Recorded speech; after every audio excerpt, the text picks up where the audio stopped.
The last part of the chapter is potentiometer.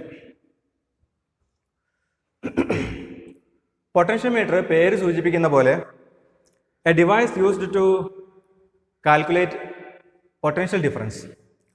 Potential difference കൃത്യമായിട്ട് കണ്ടുപിടിക്കാൻ ഉപയോഗിക്കുന്ന ഒരു ഉപകരണമാണ് പൊട്ടൻഷ്യോമീറ്റർ.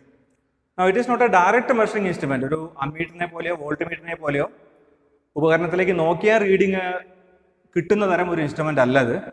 ഇത് ഉപയോഗിച്ച് ഒരു മെഷർമെന്റ് എടുത്ത് ആ മെഷർമെന്റ് ഇക്വേഷനിൽ സബ്സ്റ്റിറ്റ്യൂട്ട് ചെയ്തിട്ട് ഇൻഡയറക്റ്റ് ആയിട്ട് കാൽക്കുലേറ്റ് ചെയ്ത് കണ്ടുപിടിക്കാൻ വേണ്ടി മാത്രം സഹായിക്കുന്ന, പക്ഷേ വളരെ കൃത്യമായിട്ട് കാൽക്കുലേറ്റ് ചെയ്ത് കണ്ടുപിടിക്കാൻ സഹായിക്കുന്ന ഒരു ഉപകരണമാണ് പൊട്ടൻഷ്യോമീറ്റർ. പൊട്ടൻഷ്യോമീറ്ററിന്റെ പ്രധാനപ്പെട്ട ഭാഗം മീറ്റർ ബ്രിഡ്ജിനെ പോലെ തന്നെ ഒരു റെസിസ്റ്റൻസ് വയറാണ്. ഈ ഡയഗ്രത്തിൽ ആ റെസിസ്റ്റൻസ് വയർ AB എന്ന് പറയുന്ന ലെങ്ത് ഉള്ള വയറാണ്. Now suppose that the length of AB is equal to capital L centimeter. Capital L centimeter ആണ് ABയുടെ ലെങ്ത് എന്ന് വിചാരിക്കാം. അതേപോലെ resistance per unit length sigma ohm ആണെന്ന് വിചാരിക്കും. Sigma ohm per centimetre is the resistance per unit length. അപ്പോൾ 1 centimetre resistance sigma ഓം ആണെങ്കിൽ L സെന്റിമീറ്ററിന് എത്ര resistance ഉണ്ടാവും? Resistance of AB is equal to L into sigma. ഇതാണ് ABയുടെ മൊത്തം റെസിസ്റ്റൻസ്. അപ്പോൾ ഇതിനകത്തൊരു E എന്ന EMF ഉള്ള ഒരു സെല്ല് ഉപയോഗിച്ചിട്ടുണ്ട്. As usual we neglect the internal resistance of the cell. ഈ സെല്ലിന്റെ ഇന്റേണൽ റെസിസ്റ്റൻസ് നമ്മൾ നെഗ്ലക്ട് ചെയ്യാണ്. അപ്പോൾ E ആണ് EMF ഓഫ് ദ സെല്ലെങ്കിൽ ആ സെല്ല് AB-യിലൂടെ പറഞ്ഞേക്കുന്ന കറണ്ട്, AB-യിലൂടെ സെല്ല് പറഞ്ഞേക്കുന്ന കറണ്ട് ക്യാപിറ്റൽ I ആണ് വിചാരിക്കുക. അപ്പം ക്യാപിറ്റൽ I കറണ്ട് ഈ AB-യിലൂടെ ഒഴുകുന്ന സമയത്ത് അതൊരു റെസിസ്റ്റൻസ് വയറാണ്. A മുതൽ B വരെ ഒരു റെസിസ്റ്റൻസ് വയറാണ്. വെച്ചാൽ നമുക്ക് അതിനെ സിംബോളിക്കലി ഇങ്ങനെ റെസിസ്റ്റൻസ് ഉപയോഗിച്ച് റിപ്രസെന്റ് ചെയ്യാം. തൽക്കാലം നമ്മൾ അതിനെ നേരെ അതിന്റെ യഥാർത്ഥ ഷേപ്പ് തന്നെ വരച്ചെന്ന് മാത്രമേ ഉള്ളൂ. ഈ റെസിസ്റ്റൻസ് വയറിലൂടെ I കറണ്ട് ഒഴുകുന്ന അതിന്റെ റെസിസ്റ്റൻസ് L സിഗ്മ ആണെങ്കിൽ what is the potential difference between A and B? എക്കും ബിക്ക് ഇടയിലെ potential difference equal to current I into resistance is L sigma. So I into L into sigma is the potential difference across AB. A മുതൽ B വരെയുള്ള മൊത്തം length of the potentiometer വയറിന് across ആയിട്ടുള്ള potential difference I into L into സിഗ്മയാണ്. ഇനി രണ്ടാമത്തെ സെല്ലിലേക്ക് വരും. ഈ ഭാഗത്തിന് ഈ മൊത്തം പൊട്ടൻഷ്യൽ ഡിഫറൻസിന് കാരണക്കാരനായ അല്ലെങ്കിൽ പൊട്ടൻഷ്യോമീറ്റർ വയറിലൂടെ ഈ കറണ്ട് I ഒഴുകാൻ കാരണക്കാരനായ ഈ സർക്യൂട്ടിനെയാണ്, ക്യാപിറ്റൽ EMF ഉള്ള സെല്ല് ഉൾപ്പെടുന്ന സർക്യൂട്ടിനെയാണ് പ്രൈമറി സർക്യൂട്ട് എന്ന് വിളിക്കുന്നത്. മുകളിലേക്കുള്ള ഈ സർക്യൂട്ട് സെക്കൻഡറി സർക്യൂട്ടാണ്. അപ്പോൾ ഇത് ACD, ഈ പോയിന്റ് D ആണെന്ന് വിചാരിക്കുക, ഈ പോയിന്റ് C ആണെന്ന് വിചാരിക്കുക. അവിടെ ഉപയോഗിച്ചിരിക്കുന്ന സെല്ലിന്റെ EMF ക്യാപിറ്റൽ E1 ആണ്. E1 EMF ഉള്ള സെല്ലാണ് സെക്കൻഡറി സർക്യൂട്ടിൽ ഉപയോഗിച്ചിരിക്കുന്നത്. അപ്പോൾ ഇതിലെ സെക്കൻഡറി സർക്യൂട്ട് ACD ഭാഗമാണ് സെക്കൻഡറി സർക്യൂട്ട് എന്ന് വിളിക്കുക. ഗാൽവനോമീറ്റർ ഉൾപ്പെടുന്ന ഭാഗമാണ് സെക്കൻഡറി സർക്യൂട്ട് എന്ന് വിളിക്കുന്നത്. മീറ്റർ ബ്രിഡ്ജ് പഠിക്കുമ്പോൾ നമ്മൾ ഉപയോഗിച്ച ജോക്കി എന്ന് പറയുന്ന ഇൻസ്ട്രുമെന്റ് ഇവിടെയുണ്ട്. ആ ഇൻസ്ട്രുമെന്റ് ഉപയോഗിച്ചിട്ട് we can make electrical contact at any point on the potentiometer wire AB എന്ന് പറഞ്ഞ പൊട്ടൻഷ്യോമീറ്റർ വയറിന്റെ ഏത് പോയിന്റിലും ഇലക്ട്രിക്കൽ കോൺടാക്ട് കൊടുക്കാൻ ആണ് ഈ ജോക്കി ഉപയോഗിക്കുന്നത്. അപ്പോൾ ജോക്കി നമ്മൾ തുടക്കത്തിൽ എവിടെയെങ്കിലും കൊണ്ട് പ്രസ് കഴിഞ്ഞാൽ ഗാൽവനോമീറ്റർ ഡിഫ്ലക്ഷൻ കാണിക്കും. എന്തുകൊണ്ടായിരിക്കും ഗാൽവനോമീറ്റർ ഡിഫ്ലക്ഷൻ കാണിക്കുന്നത്? ഇപ്പോൾ ഗാൽവനോമീറ്റർ ഒഴുകുന്നത് ഡി മുതൽ ഈ സർക്യൂട്ടിൽ കൂടി ഇപ്പോൾ ഒരു കറണ്ട് ഒഴുകുന്നുണ്ട്. എന്ന് വെച്ചാൽ ഈ സെക്കൻഡറി സർക്യൂട്ടിൽ കൂടി ഒരു കറണ്ട് ഒഴുകുന്നുണ്ട്. ആ കറണ്ട് ഒഴുകുന്നതുകൊണ്ടാണ് ഗാൽവനോമീറ്റർ ഡിഫ്ലക്ഷൻ കാണിക്കുന്നത്. നമ്മൾ ജോക്കി ഇങ്ങനെ നീക്കിക്കൊണ്ടേയിരിക്കുക, അങ്ങനെ അങ്ങോട്ട് നീക്കിക്കൊണ്ടേയിരിക്കുക until the galvanometer shows zero deflection or null deflection. Galvanometer zero deflection കാണിക്കുന്നവരെ ജോക്കി ഈ വയറിന്റെ മുകളിൽ ടച്ച് ചെയ്തുകൊണ്ട് ഇങ്ങനെ നീക്കിക്കൊണ്ടേയിരിക്കുക. Suppose that J is the point at which the galvanometer shows zero deflection. Jockey ജയിൽ വെക്കുമ്പോഴാണ് ഗാൽവനോമീറ്റർ സീറോ ഡിഫ്ലക്ഷൻ കാണിക്കുന്നത് എന്ന് വിചാരിക്കുക. which means that there is no current from A to J through the secondary circuit. എയിൽ നിന്ന് ജയിലേക്ക് current ഒന്നുമില്ല secondary സർക്യൂട്ടിലൂടെ എന്നാണ് അതിന്റെ അർത്ഥം. ഇനി അങ്ങനെ കറണ്ട് വരുന്നില്ലെങ്കിൽ അതിന് കാരണം എന്തായിരിക്കും? അതിന് വേണ്ടിയിട്ട് ഒരു റെസിസ്റ്റൻസ് ഒരു സെല്ലുമായിട്ട് കണക്ട് ചെയ്തിട്ടുണ്ടെന്ന് ചെയ്യാം. E'EMF ഉള്ള ഒരു സെല്ലുമായിട്ട് കണക്ട് ചെയ്തിട്ടുണ്ട്. ഇതിന്റെ റെസിസ്റ്റൻസിന്റെ വാല്യൂ 6 ആണെന്ന് വിചാരിക്കുക. ഇത് കൂടുതൽ കറണ്ട് I ആണെങ്കിൽ ഈ റെസിസ്റ്ററിന് അക്രോസ് ആയിട്ടുള്ള എയും ബിയും ആണ് റെസിസ്റ്റർ കണക്ട് ചെയ്തിരിക്കുന്ന രണ്ട് പോയിന്റുകൾ വിചാരിക്കുക. എക്കും ബിക്ക് ഇടയിലുള്ള potential difference between A and B VAB equal to, ഇപ്പോൾ ഈ സെല്ലിന്റെ EMF 5 വോൾട്ടാന്ന് വിചാരിക്കുക. VAB ഈക്വൽ ടു 5 വോൾട്ട് വരും. ഓംസ് ലോ അനുസരിച്ച് അല്ലെങ്കിൽ കിർച്ചോഫ് സെക്കൻഡ് റൂൾ അനുസരിച്ച് ഈ രണ്ട് പോയിന്റുകൾക്ക് ഇന്റർണൽ റെസിസ്റ്റൻസ് നെഗ്ലക്ട് ചെയ്യുകയാണെങ്കിൽ ഈ രണ്ട് പോയിന്റുകൾക്കിടയിലുള്ള പൊട്ടൻഷ്യൽ ഡിഫറൻസ് 5 വോൾട്ട് വരും. Now suppose that we connect a bulb between A and B. എക്കും ബിക്ക് ഇടയിൽ ഒരു ബൾബ് കണക്ട് ചെയ്തിട്ടുണ്ടെന്ന് വിചാരിക്കാം. The bulb will glow. ഇതിങ്ങനെ പ്രകാശിക്കാൻ തുടങ്ങും. ബൾബ് പ്രകാശിക്കാൻ കാരണം ബൾബിലെ ഫിലമെന്റിലൂടെ ഇലക്ട്രിക് കറണ്ട് പാസ് ചെയ്തുകൊണ്ടാണ്. ഇലക്ട്രിക് കറണ്ട് പോകാൻ കാരണം ബൾബിലെ ഒരു ഫിലമെന്റിന്റെ ഒരു എൻഡ് പോസിറ്റീവ് പൊട്ടൻഷ്യലിലേക്കും മറ്റേ എൻഡ് നെഗറ്റീവ് പൊട്ടൻഷ്യലിലേക്കും കണക്ട് ചെയ്തുകൊണ്ടാണ്. അപ്പോൾ ബൾബ് താഴേക്ക് നോക്കുകയാണെങ്കിൽ അയാളുടെ രണ്ട് എൻഡുകൾക്കിടയിൽ, അയാളുടെ ഫിലമെന്റുകൾക്കിടയിൽ ഒരു പൊട്ടൻഷ്യൽ ഡിഫറൻസ് അപ്ലൈ ചെയ്തുകൊണ്ടാണ് അയാൾക്ക് പ്രകാശിക്കാൻ പറ്റിയത്. ഏതാണ് അപ്ലൈ ചെയ്ത പൊട്ടൻഷ്യൽ ഡിഫറൻസ്? ബൾബിന് ജീവൻ ഉണ്ടെങ്കിൽ ബൾബ് പറയും VAB ആണ് അപ്ലൈ ചെയ്ത പൊട്ടൻഷ്യൽ ഡിഫറൻസ്. അയാൾ സെല്ലിനെ ഒന്നും കാണുന്നില്ല. അയാൾ കാണുന്നത് എന്നെ പ്രകാശിപ്പിക്കാൻ കാരണം ഈ റെസിസ്റ്ററിന് അക്രോസ് ആയിട്ടുള്ള പൊട്ടൻഷ്യൽ ഡിഫറൻസ് ആണ്. എന്ന് വെച്ചാൽ കറണ്ട് ഒരു റെസിസ്റ്ററിലൂടെ പോവുകയാണെങ്കിൽ ആ റെസിസ്റ്ററിന് അക്രോസ് ആയിട്ട് പൊട്ടൻഷ്യൽ ഡിഫറൻസ് ഉണ്ടാവുകയും ആ റെസിസ്റ്റർ മറ്റൊരു മറ്റൊരു ഉപകരണം പ്രവർത്തിക്കാൻ കാരണക്കാരനാവുന്ന പോലെ പെരുമാറുകയും ചെയ്യുന്നു. എന്ന് വെച്ചാൽ we can visualise A cell in the place of A current carrying resistor. ഒരു കറണ്ട് ക്യാരിയിങ് റെസിസ്റ്ററിന്റെ സ്ഥാനത്ത് നമുക്ക് ഒരു വെർച്വൽ സെല്ലിനെ ഇമാജിൻ ചെയ്യാം. ഈ വെർച്വൽ സെല്ലിന്റെ EMF 5 വോൾട്ട് ആണ്. ഇതിനെ കൂടെ നോക്കണ്ട, ഈ ഭാഗം യഥാർത്ഥത്തിൽ ഇയാളല്ല കത്തിക്കുന്നത്, താഴെ നമ്മൾ മാച്ച് കളഞ്ഞ സെല്ലാണ് കത്തിക്കുന്നത്. പക്ഷെ ബൾബിനെ സംബന്ധിച്ചിടത്തോളം അയാളുടെ രണ്ട് ടെർമിനൽസിനിടയിൽ പൊട്ടൻഷ്യൽ ഡിഫറൻസ് കൊടുക്കുന്നത് റെസിസ്റ്റർ ആണ്. അതുകൊണ്ട് സെല്ല് പോലെ റെസിസ്റ്റർ ആക്ട് ചെയ്യുന്നതായിട്ട് ബൾബിന് ഫീൽ ചെയ്യുന്നു. അത്രയേ ഉള്ളൂ. ആ സിറ്റുവേഷൻ ഒന്ന് ഈ ഡയഗ്രത്തിൽ കൊടുത്തു. നമുക്ക് ബാലൻസിങ് എന്നുള്ള വാക്കിന്റെ അർത്ഥം കുറച്ചുകൂടി നന്നായിട്ട് ഇവിടെ മനസ്സിലാക്കാൻ പറ്റും. ഇവിടെ A മുതൽ J വരെ കറണ്ട് ഒഴുകുന്നുണ്ട്. A മുതൽ J വരെയുള്ള ഭാഗത്തിന്റെ ലെങ്ത് സ്മോൾ l സെന്റിമീറ്റർ ആണെന്ന് വിചാരിക്കും. A മുതൽ J വരെയുള്ള ഭാഗത്തിന്റെ ലെങ്ത് സ്മോൾ l സെന്റിമീറ്റർ ആണെന്ന് വിചാരിക്കും. അപ്പം ഈ സ്മോൾ l സെന്റിമീറ്റർ ലെങ്ത് ഉള്ള വയറിന്റെ റെസിസ്റ്റൻസ് L സിഗ്മയാണ്. അതിലൂടെ ഒഴുകുന്ന കറണ്ട് I ആണ്. So potential difference between A and J, potential difference between A and J is equal to current into resistance I into L into sigma. Suppose that this is equation number 2. ഇനി ആ ഡയഗ്രാമത്തിൽ നമ്മൾ മനസ്സിലാക്കിയാണ് നമ്മൾ visualisation റെസിസ്റ്ററിന്റെ സ്ഥാനത്ത് ഒരു സെല്ലിനെ visualise ചെയ്തത്. ഇവിടെ ബാലൻസിങ് എന്നുള്ള വാക്ക് മനസ്സിലാക്കാൻ എങ്ങനെയാണ് സഹായിക്കാൻ നോക്കാം. ഈ സെല്ല് ഈ ബ്രാഞ്ചിലൂടെ ഇങ്ങോട്ടോ ഈ രണ്ട് ഡയറക്ഷനിലും ഇപ്പോൾ ഈ സെല്ലിലൂടെ കറണ്ട് പോകുന്നില്ല. അതുകൊണ്ടാണ് കാലോമീറ്റർ ഡിഫ്ലക്ഷൻ 0 ആയത്. ഈ സെല്ല് യഥാർത്ഥത്തിൽ ഇങ്ങനെ ഒരു കറണ്ടിനെ സെല്ല് എപ്പോഴും അതിന്റെ പോസിറ്റീവ് ടെർമിനൽ നിന്നും എക്സ്റ്റേണൽ സർക്യൂട്ടിലൂടെ നെഗറ്റീവ് ടെർമിനിലേക്ക് കറണ്ട് കടത്തിവിടാൻ ശ്രമിച്ചുകൊണ്ടിരിക്കുന്നുണ്ട്. അങ്ങനെ ഒരു കറണ്ട് ഇപ്പൊ കടന്നു പോകാത്തതുകൊണ്ടാണ് കാലോമീറ്റർ ഡിഫ്ലക്ഷൻ 0 കാണിക്കുന്നത്. കാലോമീറ്റർ ഡിഫ്ലക്ഷൻ ഇല്ലാത്തത് എന്തുകൊണ്ടായിരിക്കും? ഈ കറണ്ടിന്റെ വാല്യൂ ഇങ്ങനെ ഒരു കറണ്ട് ഒഴുകാത്തത്. അങ്ങനെ ഒരു കറണ്ട് ഒഴുകാതിരിക്കാൻ കാരണം ഇവിടെ കണ്ടൊരു റെസിസ്റ്റൻസ് ഉണ്ട്. ഞാൻ ആ ഭാഗത്തിനെ മാത്രം റെസിസ്റ്റൻസിന്റെ സിമ്പിൾ ഉപയോഗിച്ച് റീപ്ലേസ് ചെയ്യാം. So we have L sigma. എന്താ ഈ റെസിസ്റ്റൻസിന്റെ വാല്യൂ? L സിഗ്മയാണ് ഈ റെസിസ്റ്റൻസിന്റെ വാല്യൂ. L ലെങ്ത്, ഒരു സെന്റിമീറ്ററിന് സിഗ്മ റെസിസ്റ്റൻസ്.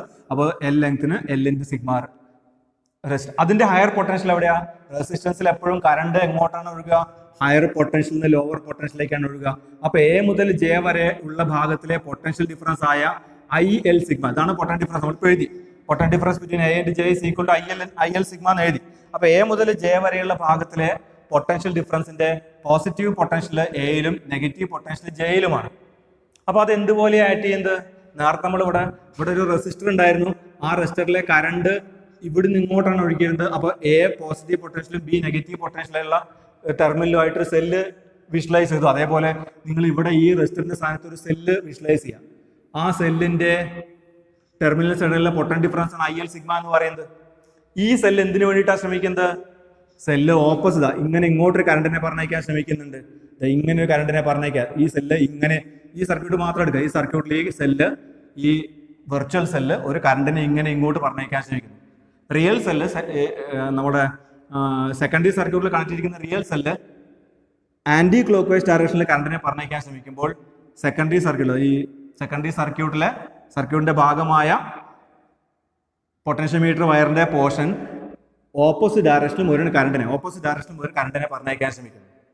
ഇനി എന്തുകൊണ്ടാണ് ഈ ഭാഗത്ത് കൂടുതൽ കറണ്ട് 0 ആയത്? ഈ സെല്ലിന് ഇങ്ങോട്ട് കറണ്ടിനെ പറഞ്ഞയക്കാൻ എത്ര കഴിവുണ്ടോ അത്രയും കഴിവ് ഈ പോർഷൻ ഓഫ് ദി പൊട്ടൻഷ്യോമീറ്റർ വയറിന് ഓപ്പോസിറ്റ് ഡയറക്ഷനിൽ കറണ്ടിനെ പറഞ്ഞയക്കാൻ കിട്ടിയത് കൊണ്ടാണ്. എന്ന് വെച്ചാൽ ഈ പൊട്ടൻഷ്യൽ ഡിഫറൻസ് 2 വോൾട്ടാന്ന് വിചാരിക്കുക. എക്കും ജെക്കും ഇടയിലുള്ള പൊട്ടൻഷ്യൽ ഡിഫറൻസ്, അതായത് ഈ സെല്ലിന്റെ potential difference I into L into sigma എന്ന് പറയുന്നത് 2 വോൾട്ടിന് ഈക്വൽ ആയി കഴിഞ്ഞാൽ പിന്നെ ഈ ബ്രാഞ്ചിൽ കൂടെ കറണ്ട് ഉണ്ടാവില്ല. നിങ്ങൾ ജോക്ക് ഇവിടെയാ പ്രസ് ചെയ്യുക, കുറച്ചും കൂടി ഇപ്പുറത്താ പ്രസ് ചെയ്യുന്നെങ്കിലോ I into L into സിഗ്മയിൽ L വാല്യൂ കുറഞ്ഞു പോയി. അപ്പോൾ ഇത് 2 വോൾട്ടിനേക്കാൾ കുറവായിരിക്കും ഉണ്ടാവുക. എന്ന് വെച്ചാൽ 2 വോൾട്ട് ഇവിടെ ഉണ്ട്, ഇവിടെ 1 വോൾട്ടേ ഉള്ളൂ എന്ന് വിചാരിക്കുക. ഇവിടുന്ന് ഇവിടെ വരെ പൊട്ടൻഷ്യൽ ഡിഫറൻസ് 1 വോൾട്ടേ ഉള്ളൂ എന്ന് വിചാരിക്കുക. അപ്പോൾ ആരാ ജയിക്കുക? ഇയാൾ ജയിക്കും. എത്ര കഴിവുണ്ടാവും അയാൾക്ക്? 2 കൂടെ കൂടി ചേരുമ്പോൾ ഇത് 2 വോൾട്ട് മൈനസ് 1 വോൾട്ട് 1 വോൾട്ട് സെല്ലിന്റെ ഇഫക്റ്റീവ് സർക്യൂട്ടിലുണ്ടാവും. ക്ലിയർ? ഇനി നിങ്ങൾ ഇവിടെ കൊണ്ടുപോയിട്ടാ പ്രസ് ചെയ്യുന്നെങ്കിലോ അപ്പൊ L വാല്യൂ കൂടി കഴിഞ്ഞാൽ ഇവിടെ നേരത്തെ 2 വോൾട്ട് ഉണ്ടാകുമ്പോൾ കറണ്ട് 0 ആയിരുന്നു, ഇപ്പൊ 4 വോൾട്ട് വന്നു.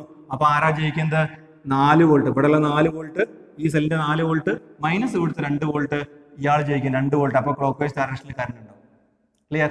അപ്പോൾ ക്ലോക്ക് വൈസ് ഡയറക്ഷനിലുള്ള ഈ portion of the clock vice ഡയറക്ഷനിൽ കറണ്ട് പറഞ്ഞേക്കാൻ this portion of the resistance wire ശ്രമിക്കുമ്പോൾ ആന്റി ക്ലോക്ക് വൈസ് ഡയറക്ഷനിൽ കറണ്ടിനെ പറഞ്ഞേക്കാൻ സെക്കൻഡറി സർക്യൂട്ടിലുള്ള EMF ശ്രമിച്ചുകൊണ്ടിരിക്കുന്നു. അപ്പൊ നമ്മൾ എന്താ ചെയ്യുന്നത് വെച്ചാൽ ഈ 2 കഴിവുകളും ഈക്വൽ ആൻഡ് ഓപ്പോസിറ്റ് ആയി മാറുന്നത് ജോക്കി എവിടെ പ്രസ് ചെയ്യുമ്പോഴാണെന്ന് കണ്ടുപിടിക്കുന്നു. ഈക്വൽ ആൻഡ് ഓപ്പോസിറ്റ് ആയി മാറുന്ന സമയത്ത് എന്താ സംഭവിക്കുന്നത്? L ലെങ്ത് ആണ് AJ എന്ന് പറഞ്ഞ ലെങ്ത് എങ്കിൽ നമ്മൾ ഈക്വൽ ആൻഡ് ഓപ്പോസിറ്റ് ആയിട്ട് ഈ പൊട്ടൻഷ്യൽ ഡിഫറൻസിന് ഈക്വൽ ആൻഡ് ഓപ്പോസിറ്റ് ആയിട്ട് ഇവിടെ പൊട്ടൻഷ്യൽ ഡിഫറൻസ് ഡെവലപ്പ് ചെയ്യുമ്പോൾ ഈ ക്ലോസ്ഡ് പാത്തിലൂടെയുള്ള സെക്കൻഡറി പാത്തിലൂടെ സർക്യൂട്ടിലൂടെയുള്ള നെറ്റ് കറണ്ടിന്റെ വാല്യൂ 0 ആയി മാറുന്നു. അതുകൊണ്ട് ഗാൽവനോമീറ്റർ 0 ഡിഫ്ലക്ഷൻ കാണിക്കുന്നു. In other words, the EMF in the secondary circuit, the potential difference in the secondary circuit is balanced by the potential between A and J, and therefore AJ equal to small l is called balancing length. അതുകൊണ്ടാണ് AJ equal to small l നെ balance length എന്ന് വിളിക്കുന്നത്. Clear ആയിട്ടുണ്ടോന്ന് വിചാരിക്കും. Okay, now you divide. നമ്മൾ potential മീറ്ററിന്റെ ബാക്കി ഭാഗങ്ങളിലേക്ക് പോവാണ്. You divide equation 1 by equation 2.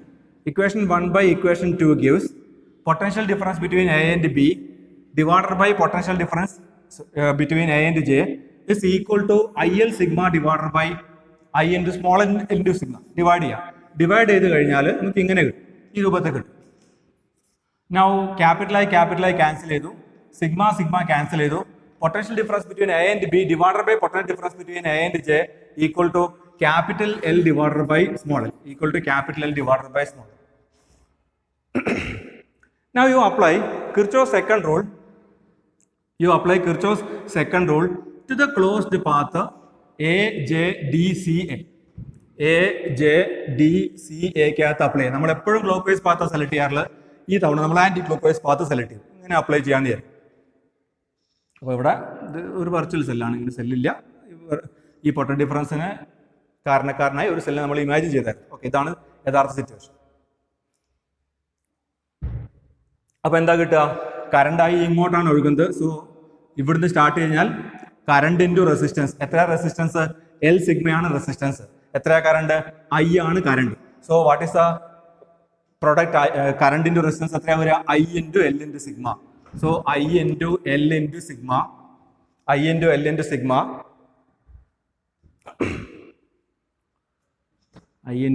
Sigma. ഇനി ഈ ഭാഗത്ത് കൂടെ ഇവിടെ ഗാൽവനോമീറ്റർ റെസിസ്റ്റൻസ് RG ഉണ്ട്, പക്ഷെ അത് നമ്മൾ എടുക്കേണ്ട ആവശ്യമില്ല. എന്തുകൊണ്ട് എടുക്കേണ്ട ആവശ്യമില്ല? ഒരു സർക്യൂട്ടിൽ റെസിസ്റ്റൻസ് ഉള്ളതുകൊണ്ട് മാത്രം കാര്യമില്ല, അത് കൂടെ കറണ്ട് വേണം, എന്നാലേ കറണ്ടിന്റെ റെസിസ്റ്റൻസ് കിട്ടുള്ളൂ. ഇവിടുന്ന് ഇവിടെ വരെ കറണ്ട് ഉണ്ട്, I ഉണ്ട്, പക്ഷെ ഈ ഭാഗത്തൊന്നും കറണ്ട് ഇല്ല. അതുകൊണ്ടാണ് ഗാൽവനോമീറ്റർ 0 ഡിഫ്ലക്ഷൻ കാണിക്കുന്നത്. അതുകൊണ്ട് കറണ്ടിന്റെ റെസിസ്റ്റൻസ് ഓഫ് ദി ഗാൽവനോമീറ്റർ 0 വരും. അപ്പൊ ഇനി ഒന്നും ആഡ് ചെയ്യാനില്ല, ഇന്റേണൽ റെസിസ്റ്റൻസ് ഒന്നും നമ്മൾ ഇവിടെ എടുക്കേണ്ട ആവശ്യമില്ല, കാരണം ഈ ഭാഗത്ത് കൂടി കറണ്ട് പോകുന്നില്ല. So I into L into sigma is equal to, ഇനി രണ്ടാമത്തെ ട്രിപ്പിൽ നമ്മൾ ആരെയാണ് കണ്ടുമുട്ടുന്നത്? വീണ്ടും ഈ ട്രിപ്പ് പോവാം. അപ്പോൾ സെല്ലിന്റെ EMF-നെയാണ് കണ്ടുമുട്ടുന്നത്. എത്ര EMF of the cell? EMF of the cell എന്ന് പറയുന്നത് E1 ആണ്. അതിന്റെ നെഗറ്റീവ് ടെർമിലാണ് ആദ്യം കണ്ടുമുട്ടുന്നത്. സോ പ്ലസ് വരും. So E1. I into L into sigma is equal to E1. Now what is I into L into sigma? I into L into sigma എന്ന് പറയുന്നത് potential difference between A and J ആണ്. I into L into sigma എന്ന് പറയുന്നത് നേരത്തെ നമ്മൾ equation number 2 എഴുതി മായ്ച്ചത് ഓർമ്മയുണ്ടാവും. വേണമെങ്കിൽ ഒന്നും കൂടി നോക്കൂ. കറണ്ട് ഇൻറ്റു റെസിസ്റ്റൻസ്, എക്കും ജെ കടയിലുള്ള പൊട്ടൻഷ്യൽ ഡിഫറൻസ് എന്ന് പറയുന്നത് കറണ്ട് I into എക്കും ജെ കടയിൽ റെസിസ്റ്റൻസ് L സിഗ്മയാണ്. So I into L into sigma equal to potential difference between A and J. എക്കും ജെ കടയിലുള്ള പൊട്ടൻഷ്യൽ ഡിഫറൻസ് ആണ് I into L into sigma എന്ന് പറയുന്നത്. അപ്പോൾ potential difference I into L into sigma എന്ന് പറയുന്നത് ഇക്കും കൂടി ഈക്വൽ ആണ്. Therefore potential difference between A and J is equal to ഈക്കല്ല E1-നോട് ഈക്വൽ ആണ്. Therefore potential difference I into L into sigma is equal to E1. I into L into sigma is again equal to potential difference between A and J, and therefore potential difference between A and J is equal to E1. Potential difference between A and J is equal to E1. അത് നമ്മൾ ഇതിനകത്ത് substitute ചെയ്യാം. Potential difference between A and ജെക്ക് പകരം potential difference between A and B divided by potential difference between A and ജെക്ക് പകരം potential difference between A and ജെക്ക് പകരം E1 എന്ന് സബ്സ്റ്റിറ്റ്യൂട്ട് ചെയ്യാം. So EMF of the cell in the secondary circuit substitute ചെയ്തോ capital L divided by small L. ഇനി E1 അപ്പുറത്തേക്ക് കൊണ്ടുപോകാം, ബാക്കി ആൾക്കാർക്ക് ഇങ്ങോട്ട് കൊണ്ടുവരാം. E1 is equal to potential difference between A and B. A ക്കും B ക്കും ഇടയിലുള്ള potential difference divided by capital L into small l. Potential difference, capital L is already a constant. Total length of the potentiometer wire ആണ് constant ആണ്. Potential difference between A and B കൂടി constant ആണെന്ന് വിചാരിക്കാം. A ക്കും B ക്കും ഇടയിലുള്ള potential difference എങ്ങനെയാ കണ്ടുപിടിക്കുക? Potential difference between A and B നമ്മൾ കണ്ടുപിടിച്ചിരുന്നു, ഡിവൈഡ് ചെയ്യുമ്പോൾ മാറ്റി കളഞ്ഞാണ്. Potential difference between A and B is equal to I into capital L into sigma.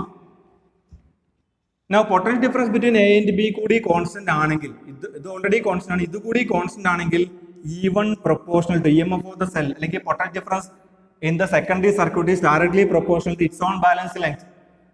EMF of the cell in the secondary circuit or potential difference in the secondary circuit is directly proportional to its own balance length. അങ്ങനെ കിട്ടും. പക്ഷെ എന്ത് വേണം? Potential difference between A and B കൂടി constant ആവും. Potential difference between A and B കണ്ടുപിടിക്കാനുള്ള equation I into L into sigma ആണ്. അതിൽ സിഗ്മ കോൺസ്റ്റന്റ് ആണ്, L കോൺസ്റ്റന്റ് ആണ്, I കൂടി കോൺസ്റ്റന്റ് ആയാൽ മതി. അപ്പോൾ എന്താണ് ഈ കണ്ടീഷനിലേക്ക് ഈ ഇക്വേഷൻ, ഈ പ്രൊപ്പോർഷണാലിറ്റിയിലേക്ക് എത്തിച്ചേരാനുള്ള കണ്ടീഷൻ എന്താണ്? If the current through the potentiometer wire remains a constant.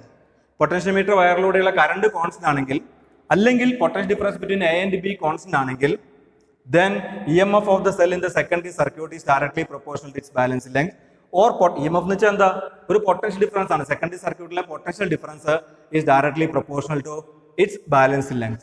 So this is the working principle of a potentiometer. EMF of the cell or potential difference in the EMF of the cell in the secondary circuit or potential difference in the secondary circuit is directly proportional to balance length.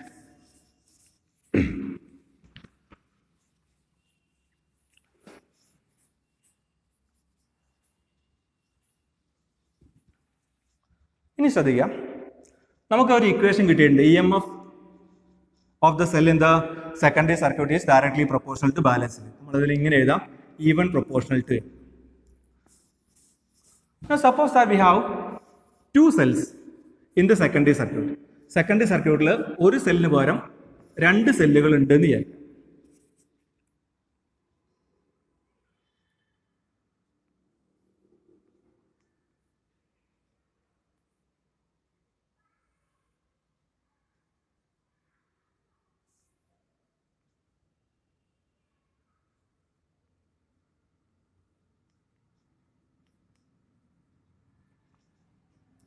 ഈ സർക്യൂട്ടിൽ ഈ ഭാഗത്ത് രണ്ട് ഗ്യാപ്പുകളുണ്ട്, gap number 1 and gap number 2.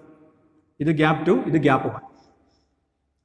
Suppose that we fill gap 1 എന്ന് വെച്ചാൽ ഒരു കണ്ടക്ടറിലെ ഒരു വിടവാണ്, ഈ കണ്ടക്ടറിലെ ഒരു വിടവാണിത്. ആ വിടവ് നമ്മളൊരു മെറ്റൽ ഉപയോഗിച്ച് നികത്തി എന്ന് വിചാരിക്കാം. നമ്മൾ അവിടെ ഒരു കണക്ഷൻ എസ്റ്റാബ്ലിഷ് ചെയ്തു. അതായത് ഇപ്പം E1 EMF ഉള്ള സെല്ല് ഇത് E2 EMF ഉള്ള സെല്ലാന്ന് വിചാരിക്കും സെക്കൻഡറി സർക്യൂട്ടിൽ. ഇപ്പൊ സെക്കൻഡറി സർക്യൂട്ടിൽ കറണ്ട് പോകുന്നത് ഏത്? സെക്കൻഡറി സർക്യൂട്ടിൽ ആക്റ്റീവ് ആയിരിക്കുന്നത് ആരാണ്? കറണ്ട് പോകാൻ സാധ്യതകൾ എന്തിലൂടെയാണ്?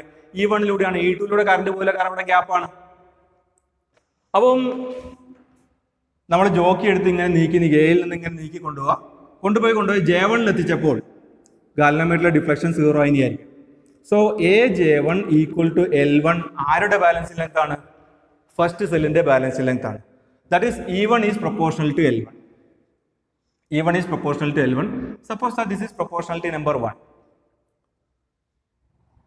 Now, ഇവിടുത്തെ കണക്ഷൻ മാറ്റിയിട്ട് പകരം ഈ ഗ്യാപ്പ് ഫില്ല് ചെയ്യുന്നതായിരിക്കും, കണ്ടക്ടർ ഉപയോഗിച്ച് ഫില്ല് ചെയ്യുന്നതായിരിക്കും. ഇപ്പോൾ E1 സെക്കൻഡറി സർക്യൂട്ടിൽ നിന്ന് പുറത്തായി, പകരം E2 സർക്യൂട്ട് ഉൾപ്പെട്ടു. E2നെ ബാലൻസ് ചെയ്യാൻ വേണ്ടിയിട്ട് ജോക്കി J2 എന്ന് പറയുന്ന പോയിന്റിലാണ് പ്രസ് ചെയ്യേണ്ടി വന്നു വിചാരിക്കുക. AJ2 ഈക്വൽ ടു L2 ആണെന്ന് വിചാരിക്കാം. അങ്ങനെയാണെങ്കിൽ ഇപ്പോൾ സെക്കൻഡറി സർക്യൂട്ടിലെ EMF എന്ന് പറയുന്നത് E2 ആണ്. അതിന്റെ EMF is directly proportional to അതിന്റെ balance length L2, proportionality number 2. Now divide 1 by 2, we get E1 by E2 equal to L1 by L2. അതായത് E1ന്റെ വാല്യൂ അല്ലെങ്കിൽ E2ന്റെ വാല്യൂ രണ്ടും അറിയില്ലെങ്കിൽ, അങ്ങനെയാണെങ്കിൽ കൂടി E1/E2ന്റെ വാല്യൂ നമുക്ക് ഈ ഇക്വേഷൻ ഉപയോഗിച്ച് കണ്ടുപിടിക്കാൻ പറ്റും. ആകെ മെഷർ ചെയ്യേണ്ടത് എന്ത് മാത്രം? 2 ബാലൻസ് ലെങ്ത്തുകൾ മാത്രം. Suppose that E2 is known to you, നമുക്ക് അറിയാം E2 എന്ന് വിചാരിക്കാം. അങ്ങനെയാണെങ്കിൽ unknown EMF can be calculated using the equation E1 equal to E2 into L1 divided by L2. ഇങ്ങനെയാണ് ഒരു പൊട്ടൻഷ്യോമീറ്റർ ഉപയോഗിച്ചിട്ട് ഒരു സെല്ലിന്റെ EMF കൃത്യമായിട്ട് കണ്ടുപിടിക്കാൻ പറ്റും. നമ്മൾ EMF, ഇന്റേണൽ റെസിസ്റ്റൻസ് ഇതിനൊക്കെ പറ്റി പഠിക്കുന്ന സമയത്ത് മനസ്സിലാക്കിയിരുന്നു, ഒരു വോൾട്ട് മീറ്റർ ഉപയോഗിച്ച് കഴിഞ്ഞാൽ EMF കൃത്യമായിട്ട് കണ്ടുപിടിക്കാൻ പറ്റില്ല. കാരണം എന്താ വെച്ചാൽ വോൾട്ട് മീറ്റർ ഉപയോഗിക്കുമ്പോൾ സെല്ലിന്റെ 2 ടെർമിനൽസിനിടയിൽ, E1 EMF ഉള്ള ഈ സെല്ലിന്റെ 2 ടെർമിനൽസിനിടയിൽ വോൾട്ട് മീറ്റർ ഈ EMF അളക്കാൻ വേണ്ടി കണക്ട് ചെയ്യുമ്പോൾ ഇതിലൂടെ കറണ്ട് ഒഴുകും. എന്ന് വെച്ചാൽ സെല്ലിലൂടെ കറണ്ട് ഒഴുകും. സെല്ലിലൂടെ കറണ്ട് ഒഴുകുന്നുണ്ടെങ്കിൽ ആ സെല്ലിന്റെ 2 ടെർമിനൽസിനിടയിൽ അളക്കുന്ന പൊട്ടൻഷ്യൽ ഡിഫറൻസ് പറയുന്നത് EMFനേക്കാൾ കുറവായിരിക്കും നമ്മൾ മനസ്സിലാക്കിയതാണ്. അപ്പോൾ സെല്ലിന്റെ ടെർമിനൽസിന് അക്രോസ് ആയിട്ട് സെല്ലിലൂടെ കറണ്ട് ഒഴുകാത്തപ്പോഴുള്ള പൊട്ടൻഷ്യൽ ഡിഫറൻസ് ആണ് അതിന്റെ EMF എന്ന് പറയുന്നത്. ഇനി ഈ പൊട്ടൻഷ്യോമീറ്റർ ഉപയോഗിച്ച് ഒരു സെല്ലിന്റെ EMF കണ്ടുപിടിക്കുമ്പോൾ നമ്മൾ 2 ബാലൻസ് ലെങ്ത് ആണ് അളക്കുന്നത്. ഈ 2 ബാലൻസ് ലെങ്ത് അളക്കുമ്പോഴും അതാത് സെല്ലുകളിലൂടെ കറണ്ട് ഒഴുകുന്നില്ല. എന്ന് വെച്ചാൽ E1 എന്ന് പറയുന്ന EMF കണ്ടുപിടിക്കാൻ വേണ്ടിയിട്ട് നമ്മൾ L1 എന്ന് പറയുന്ന ബാലൻസ് ലെങ്ത് അളക്കുന്നു. ആ സമയത്ത് സെല്ലിലൂടെ കറണ്ട് ഒഴുകുന്നില്ല. സെക്കൻഡറി സർക്യൂട്ടിൽ കൂടെ കറണ്ട് ഒഴുകാത്തപ്പോഴുള്ള ലെങ്ത് ആണല്ലോ ബാലൻസ് ലെങ്ത്. കറണ്ട് ഒഴുകാത്ത സെല്ലിന്റെ പൊട്ടൻഷ്യൽ ഡിഫറൻസ് EMFന് ഈക്വൽ ആണ്. അതിനെയാണ് L1. E1 എന്ന് പറയുന്ന കറണ്ട് ഒഴുകാത്ത സമയത്തുള്ള സെല്ലിന്റെ ടെർമിനൽ പൊട്ടൻഷ്യൽ ഡിഫറൻസിനെയാണ് L1 എന്ന് പറയുന്ന ലെങ്ത് ബാലൻസ് ചെയ്യുന്നത്. ആ ലെങ്ത്തിന് ക്രോസ് ആയിട്ടുള്ള പൊട്ടൻഷ്യൽ ഡിഫറൻസ് ബാലൻസ് ചെയ്യുന്നത്. അതുകൊണ്ട് കറണ്ട് ഒഴുകാത്ത സമയത്തുള്ള പൊട്ടൻഷ്യൽ ഡിഫറൻസ് ആണ് നമ്മൾ പൊട്ടൻഷ്യോമീറ്റർ ഉപയോഗിക്കുമ്പോൾ കാൽക്കുലേറ്റ് ചെയ്യുന്നത്. അതുകൊണ്ട് potentiometer is better than measuring EMF of a cell then a voltmeter. ചുരുക്കത്തിൽ ഒറ്റ വാക്കിൽ ഉത്തരം എഴുതാൻ പറഞ്ഞാൽ ഇത്ര എഴുതിയാൽ മതി. Potentiometer uses null deflection method. Potentiometer null deflection method ആണ് ഉപയോഗിക്കുന്നത്. അതുകൊണ്ട് പൊട്ടൻഷ്യോമീറ്റർ ഉപയോഗിച്ച് കിട്ടുന്ന വാല്യൂ ഓഫ് EMF കൃത്യമായിരിക്കും. ഓക്കെ, അപ്പൊ ഇപ്പൊ നമ്മൾ പഠിച്ചത് comparison of EMF of 2 cells അല്ലെങ്കിൽ determination of EMF of a cell if the EMF of another cell is known to you. ഈ 2 കാര്യങ്ങളാണ് ഇപ്പൊ നമ്മൾ പഠിച്ചത്. ഇനി ഈ പൊട്ടൻഷ്യോമീറ്ററിന്റെ രണ്ടാമത്തെ ഉപയോഗം, നമുക്ക് പഠിക്കാനുള്ള രണ്ടാമത്തെ ഉപയോഗം determination of internal resistance of a cell. ഒരു സെല്ലിന്റെ ഇന്റേണൽ റെസിസ്റ്റൻസ് എങ്ങനെ കണ്ടുപിടിക്കും? അപ്പൊ അതിനുവേണ്ടി ഈ സർക്യൂട്ട് ഒന്ന് മോഡിഫൈ ചെയ്യാണ്.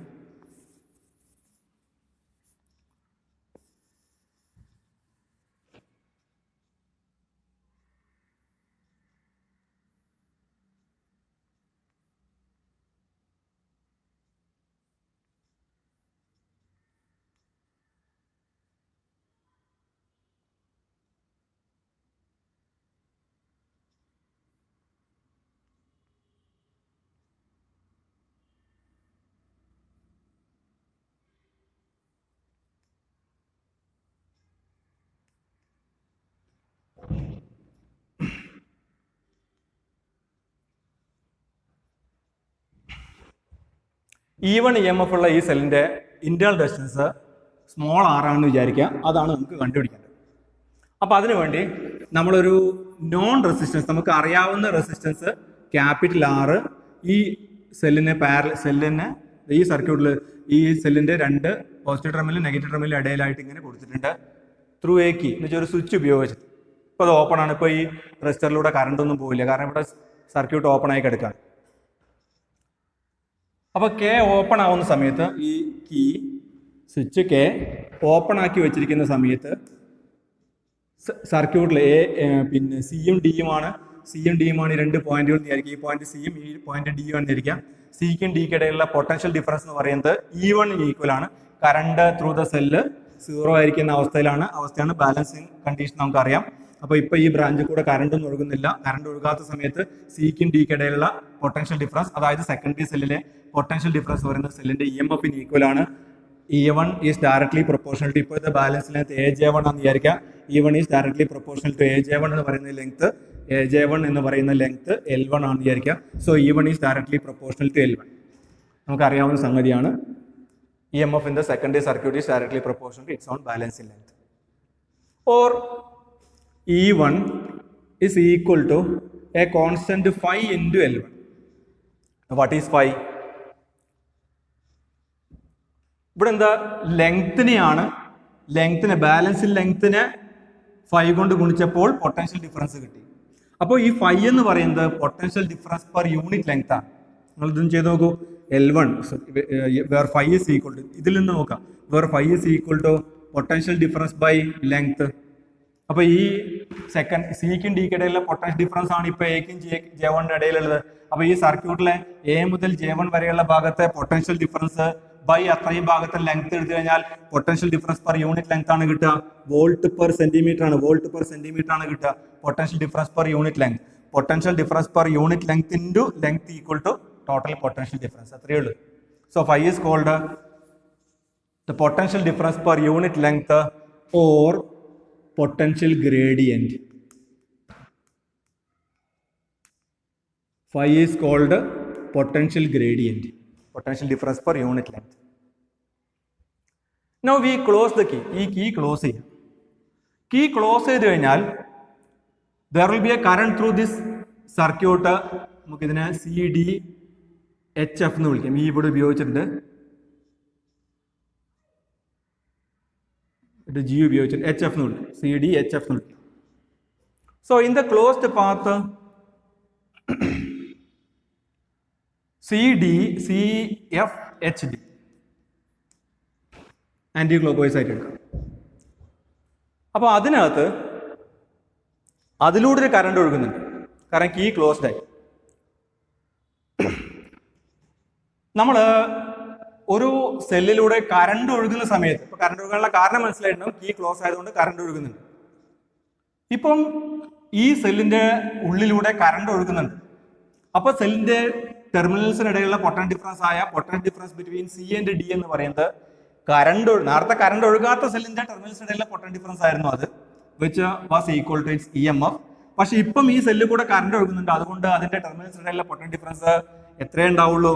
ടെർമിനൽസിനിടയിലുള്ള പൊട്ടൻഷ്യൽ ഡിഫറൻസ് പറയുന്നത് E1 മൈനസ് ഒഴുകുന്ന കറണ്ട് I ഡാഷ് ആണെങ്കിൽ, ഇങ്ങനെ ഒഴുകുന്ന കറണ്ട്, ഈ ഒഴുകുന്ന കറണ്ട് I ഡാഷ് ആണെങ്കിൽ, ഈ ഒഴുകുന്ന കറണ്ട് I ഡാഷ് ആണെങ്കിൽ I ഡാഷ് ഇൻറ്റു R മാത്രമേ ഇപ്പം സിക്കും ഡിക്കും ഇടയിൽ ഉണ്ടാവും. So this is the potential difference between C and D which is less than EMF of the cell. നമ്മൾ EMF പഠിക്കുന്ന സമയത്ത് മനസ്സിലാക്കിയതാണ്. അപ്പൊ എന്താ സംഭവിക്കുക? സിക്കും ഡിക്കും ഇടയിലെ പൊട്ടൻഷ്യൽ ഡിഫറൻസ് കുറഞ്ഞു കഴിഞ്ഞാൽ അത്രയും പൊട്ടൻഷ്യൽ ഡിഫറൻസ്, നേരത്തെ E1 ഉണ്ടായിരുന്നു, ഇപ്പൊ E1 കുറവാണ്. E1 ബാലൻസ് ചെയ്യാൻ L1 ലെങ്ത് വേണ്ടി വന്നെങ്കിൽ E1 minus I dash into R balance ചെയ്യാൻ, ഇപ്പൊ potential difference across C and D, അതായത് EMF potential difference in the secondary circuit എന്ന് പറയുന്നത് EMF കുറവാണ്. അതുകൊണ്ട് potential difference across C and D അല്ലെങ്കിൽ potential difference across the cell ഇപ്പൊ അതിന്റെ EMF കുറവായതുകൊണ്ട് അതിനെ ബാലൻസ് ചെയ്യാൻ ആവശ്യമായിട്ടുള്ള ലെങ്ത് നേരത്തുള്ള അത്ര വേണ്ടി വരില്ല, അതിനേക്കാൾ കുറവ് മതി. അതുകൊണ്ടാണ് J2 ഇടത്തോട്ട് വരയ്ക്കുന്നത്. ഇപ്പോഴത്തെ ബാലൻസ് ലെങ്ത് ഇടത്തോട്ട് വരയ്ക്കുന്നത് AJ1 ഈക്വൽ ടു L1 ആണെങ്കിൽ AJ2 ഈക്വൽ ടു L2 എന്ന് വിചാരിക്കുക. L2 will be less than L1. Clear ആയിട്ടുണ്ടാവും വിചാരിക്കും. So we potential difference across the 2 points across C and D is directly proportional to AJ2 which is equal to L2. Or potential difference between C and D is equal to proportionality constant നേരത്തെ നമ്മൾ എടുത്തിട്ടുണ്ട് phi into L2 is equal to phi into L2. നേരത്തെ ഇതാണ് equation number 1 എന്ന് വിചാരിക്കുക, ഇത് equation number 2 ആണെന്ന് വിചാരിക്കുക.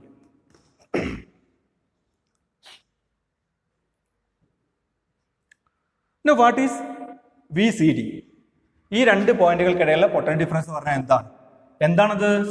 ആ പൊട്ടൻഷ്യൽ ഡിഫറൻസ് എന്ന് പറഞ്ഞാൽ കറണ്ട് ഒഴുകുന്ന ഒരു സെല്ലിന്റെ സിക്കും ഡിക്കും ഇടയിലുള്ള പൊട്ടൻഷ്യൽ ഡിഫറൻസ് എന്ന് പറയുന്നത് കറണ്ട് ഒഴുകുന്ന ഒരു സെല്ലിന്റെ രണ്ട് ടെർമിനൽസിന് ഇടയിലുള്ള പൊട്ടൻഷ്യൽ ഡിഫറൻസ് ആണ്. അതെന്ന് പറയുന്നത് നമ്മൾ അവിടെ എഴുതി വെച്ചിട്ടുണ്ട്. VCD എന്ന് പറയുന്നത് E1 minus I dash into R ആണ്. What is I dash? I dash is equal to, I dash കണ്ടുപിടിക്കാൻ വേണ്ടി ഓൾറെഡി നമ്മൾ ഈ ഇക്വേഷൻ EMF പഠിക്കുന്ന സമയത്ത് മനസ്സിലാക്കി വെച്ചിട്ടുണ്ടെങ്കിൽ കൂടെ നമുക്ക് അത് ഉണ്ടാക്കാം. ഈ ക്ലോസ്ഡ് പാത്തിനകത്ത് CFHDCക്കകത്ത് CFHC ഡി സിക്കകത്ത് കിർച്ചോഫ് സെക്കൻഡ് റൂൾ അപ്ലൈ ചെയ്യാം.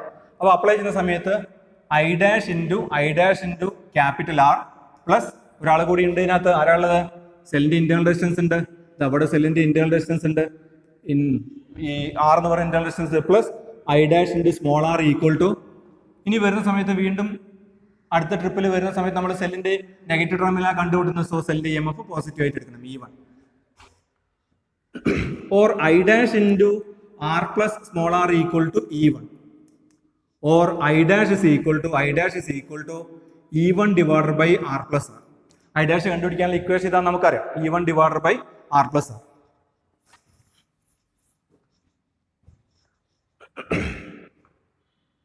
Now, what is the potential difference between C and D?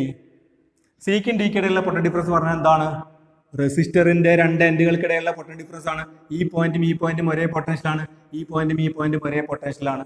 So B C D എന്ന് പറയുന്നത് potential difference between C and D എന്ന് പറയുന്നത് പൊട്ടൻഷ്യൽ ഡിഫറൻസ് അക്രോസ് ആർ ആണ്. Potential difference across ആറിന് equal ആണ്, capital R. Now by Ohm's law what is potential difference across capital R? Capital ആറിന് across ആയിട്ടുള്ള potential difference പറഞ്ഞാൽ എന്താണ്? Current to capital R. Capital ആറിലൂടെയുള്ള കറണ്ട് എന്ന് പറയുന്ന ഐ ഡാഷ് ആണ്, ഇൻറ്റു ആറിന് ഈക്വൽ ആണ്. Current through capital R into ആറിന് ഈക്വൽ ആണ്. Now what is current through capital R? അവിടെ എഴുതി വെച്ചിട്ടുണ്ട്. So this is equal to E1 into R divided by R plus r. E1 into R divided by R plus r. ഇപ്പൊ നമുക്ക് V C ഡിക്കുള്ള equation കിട്ടി. ഇനി അത് equation number 2 കൊടുക്കുക. That is E1 into R divided by R plus R is equal to E1 into R divided by R plus R is equal to 5 into L2. Suppose that this is equation number 3. 5 into L2, equation number 3 and the end. So we have equation number 1 and equation number 3. Divide equation 1 by equation number 3. Equation 1 and equation number 3 on to divide here. What we get is E1, equation number 1 in the LHS E1 ആണ്.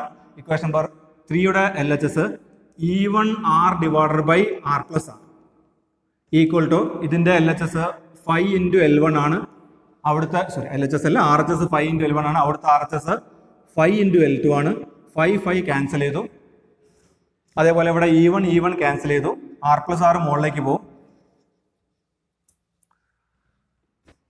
R plus r divided by capital R is equal to L1 by L2. ഇതിന് എങ്ങനെ എഴുതാം? R by R plus small r by capital R എന്ന് എഴുതാം, equal to L1 by L2. R by R is 1, so 1 plus r by R equal to L1 by L2. ഈ 1 അപ്പുറത്തേക്ക് കൊണ്ടുപോകാം. 1 അപ്പുറത്തേക്ക് കൊണ്ടുപോകാൻ നെഗറ്റീവ് 1 ആവും. So small r by capital R equal to L1 by L2 minus 1. LC എടുക്കുക. Small r by capital R is equal to L1 minus L2 whole divided by L2, or small r equal to capital R into L1 minus L2 whole divided by L2. അപ്പോൾ L1 key open ആക്കുമ്പോഴുള്ള balance ലെങ്ത്തും L2 key close ചെയ്യുമ്പോഴുള്ള balance ലെങ്ത്തും കണ്ടുപിടിക്കാം. ആറിന്റെ value നിങ്ങൾക്ക് already അറിയാം.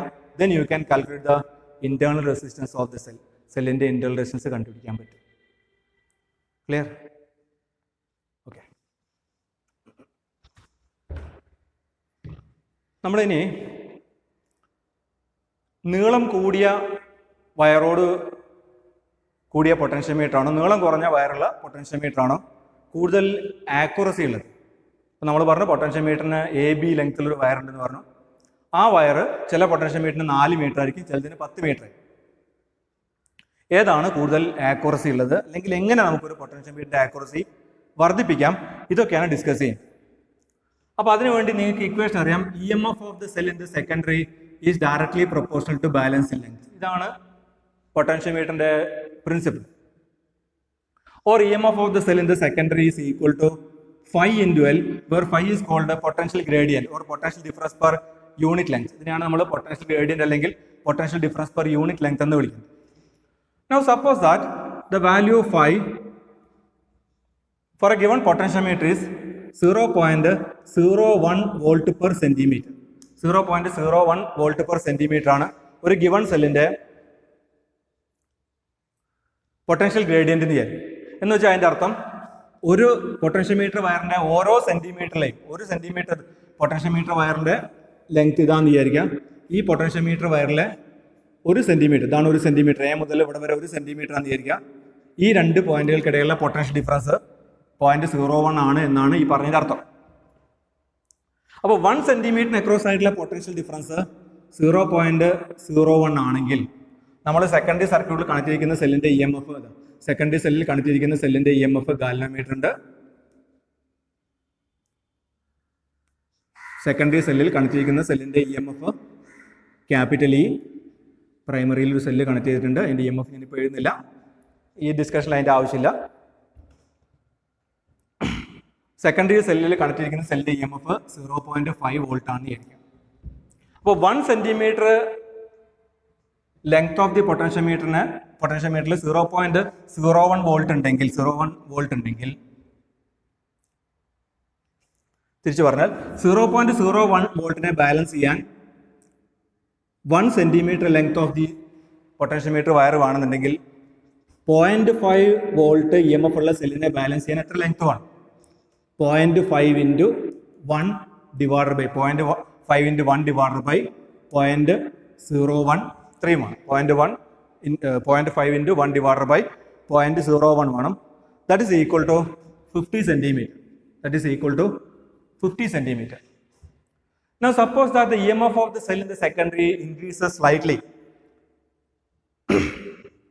അത് 0.5 നിന്നും 0.501 ഇൻക്രീസ് ചെയ്യുന്നതായി, 0.501 ഇൻക്രീസ് ചെയ്യുന്നതായി. നേരത്തെ 0.1 ആയിരുന്നു, അത് മെല്ലെ ഇൻക്രീസ് ചെയ്ത് 0.501 ഇൻക്രീസ് ചെയ്യുന്നതായിരിക്കും. അപ്പോൾ എത്ര ഇൻക്രീസിന് വോൾട്ടേജ് ആവുന്നിരിക്കുന്നത്? 0.001 increase in voltage. വളരെ കുറച്ച് പൊട്ടൻഷ്യൽ ഡിഫറൻസ് ഇൻക്രീസ് ചെയ്തിട്ടുള്ളൂ. അത് എന്നാലൊരു ചെറിയ ഇൻക്രീസ് തന്നെയാണ്. അപ്പോൾ 0.5 വോൾട്ടുള്ള EMF ഉള്ള സമയത്ത് ബാലൻസ് ലെങ്ത് 50 സെന്റിമീറ്റർ ആണെങ്കിൽ 0.501 വരുന്ന സമയത്ത്, 0.501 വോൾട്ട് വരുന്ന സമയത്ത് എത്ര ബാലൻസ് ലെങ്ത് ഉണ്ടാവും? ഇതാണ് കണ്ടുപിടിക്കാൻ പോകുന്നത്. So 0.501 into 1 divided by 0.01, that is equal to 50.1 centimeter. 50.1 centimeter, that is equal to 50.1 centimeter. So what is the difference in balance length? Difference in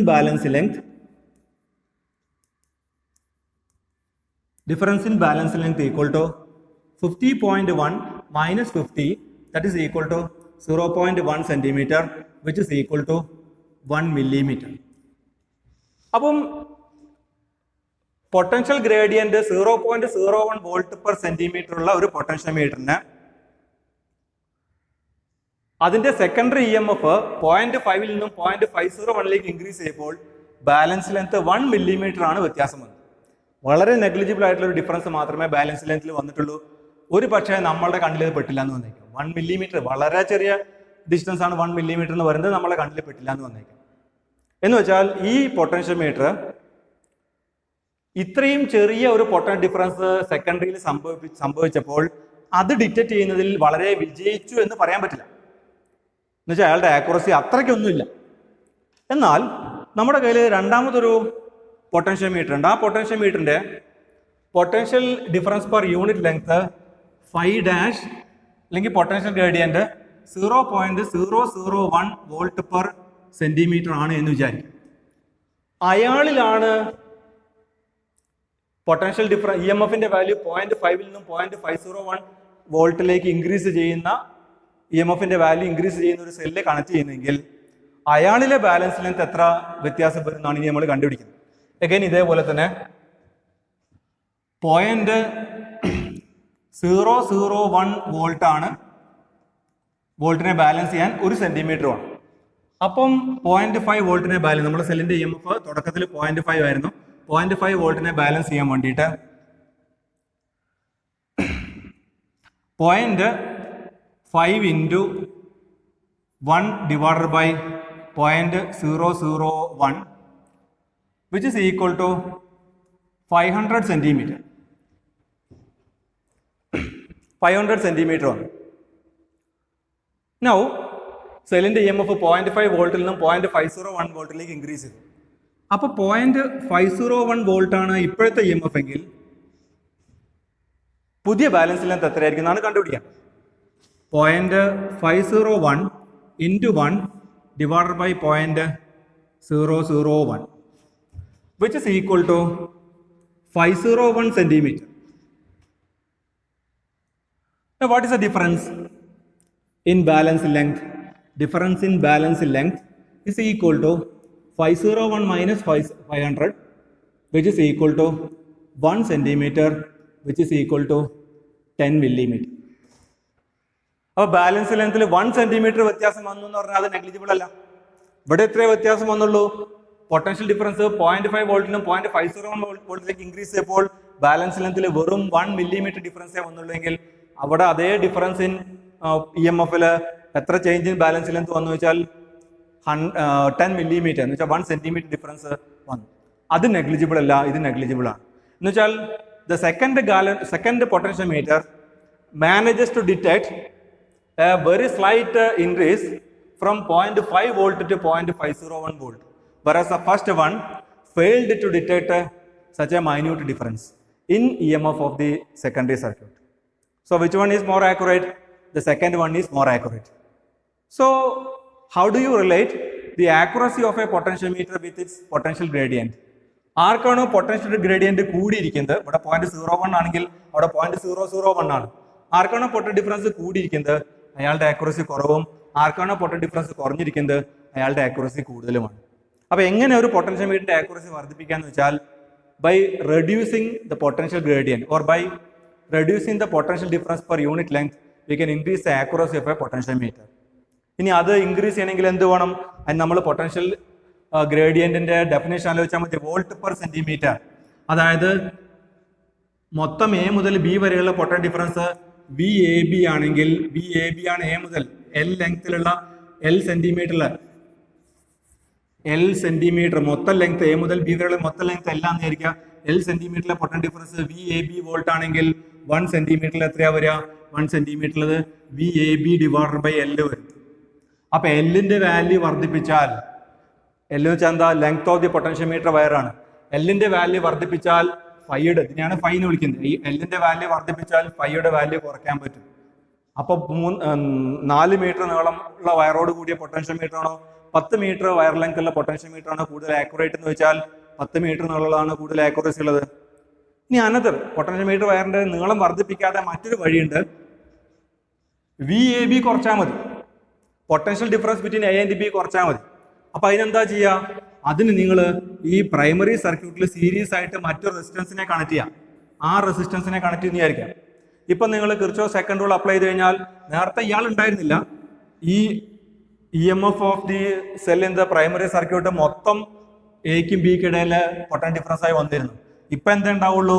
potential difference between A and B. എക്കും ബിക്ക് ഇടയിലുള്ള potential difference between A and B, എക്കും ബിക്ക് ഇടയിലുള്ള potential difference plus potential difference across resistor, ഇതിന് across ആയിട്ടുള്ള resistance plus potential difference across R, ഇതിന് across ആയിട്ടുള്ള potential difference equal to capital E വരും. നേരത്തെ ഈ ടേം ഉണ്ടായിരുന്നില്ല. മുഴുവൻ potential difference between A and B equal to സെല്ലിന്റെ EMF ആയിരുന്നു. ഇപ്പൊ potential difference between A and B എത്രയുള്ളൂ നോക്കൂ. therefore potential difference between A and B equal to E minus potential